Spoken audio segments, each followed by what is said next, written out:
औज़ुबिल्लाहिमिनश्शैतानिर्रजीम बिस्मिल्लाहिर्रहमानिर्रहीम। बच्चे, statistical physics का चैप्टर नंबर 2 है प्रोबेबिलिटी। इस आज के लेक्चर में हम प्रोबेबिलिटी के मतलब बेसिक डेफिनेशंस पढ़ेंगे। प्रोबेबिलिटी है क्या, इसकी टाइप्स क्या होती हैं, ज़्यादा प्रोबेबिलिटी कब होती है, कम कब होती है, वगैरह वगैरह। तो ये आपके सिलेबस में बाकायदा एक इम्पॉर्टेंट टॉपिक के तौर पर है, इसलिए इसको ध्यान से सुनिएगा।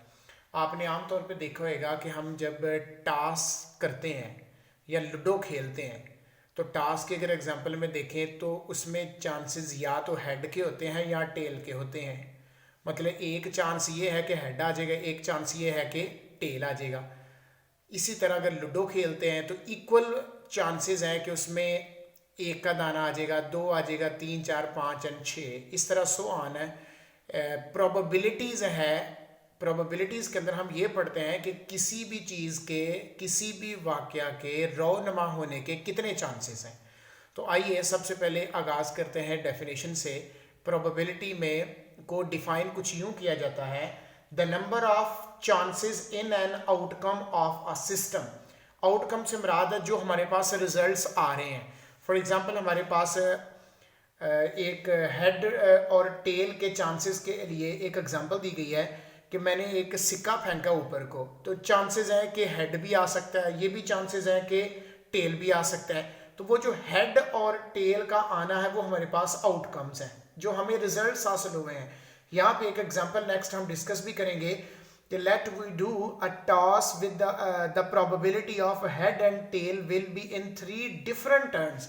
मैं क्या करता हूँ, 3 डिफरेंट टाइम पे टेल को ऊपर कॉइन को ऊपर फेंकता हूँ, सिक्के को ऊपर फेंकता हूँ, उसके रिजल्ट्स आने की डिफरेंट प्रोबेबिलिटीज हैं। ये भी प्रोबेबिलिटी है कि तीनों दफ़ा हेड आ जाए, ये भी प्रोबेबिलिटी है कि पहली दफ़ा हेड आए, फिर टेल आए, फिर हेड आए, सिमिलरली 2 दफ़ा हेड आके फिर टेल आए, and so on.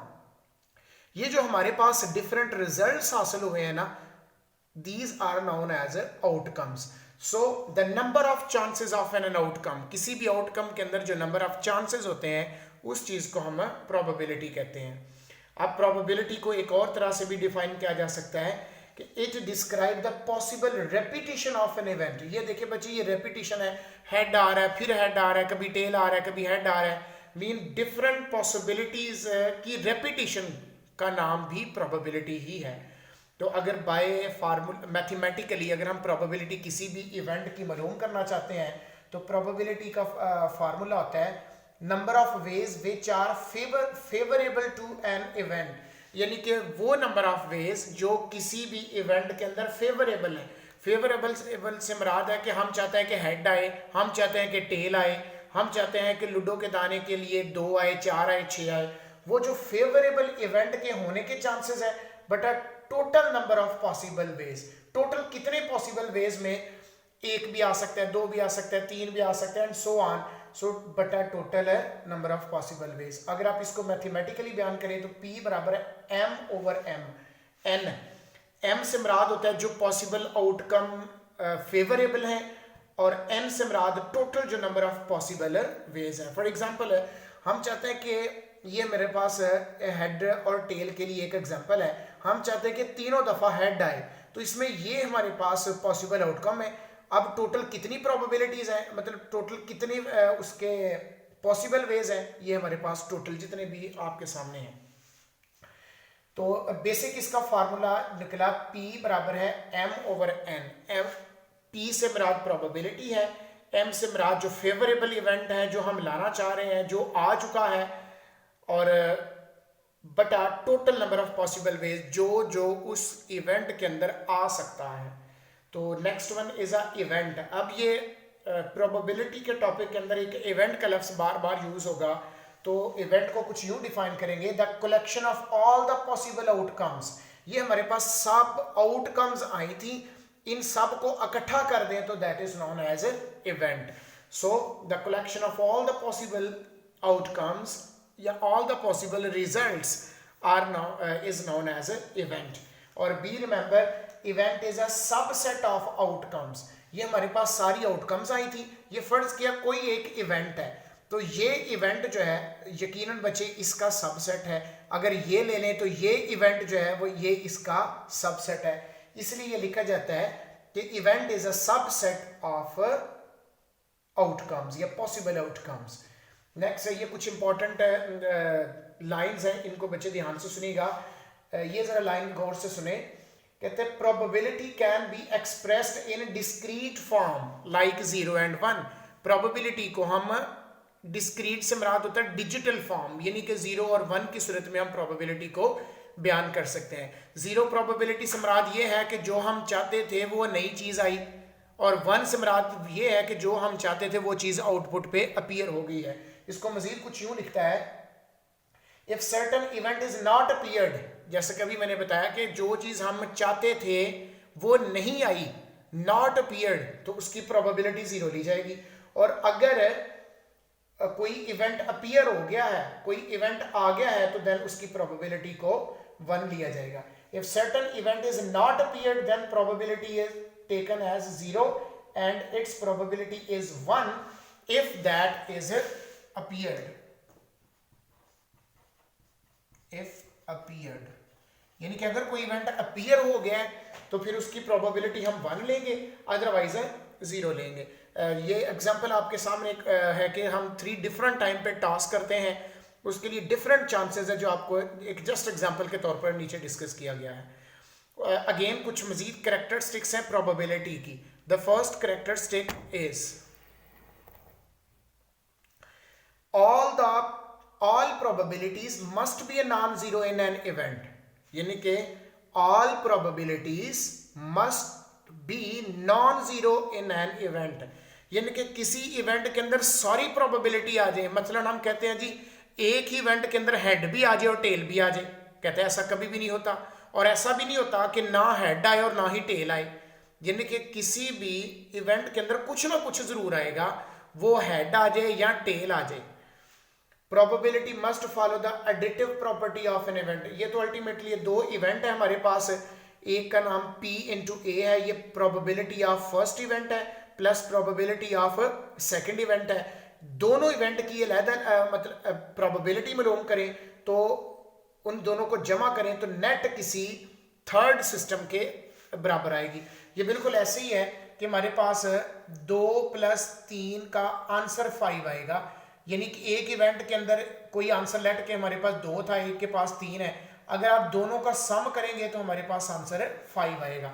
So 2 different events की प्रोबेबिलिटी को सम अप करें तो हमारे पास टोटल उस दोनों इवेंट्स की प्रोबेबिलिटी का आंसर आ जाएगा। In probability normalization of variable is 1, यानी कि प्रोबेबिलिटी का नॉर्मलाइजेशन फैक्टर 1 के बराबर है।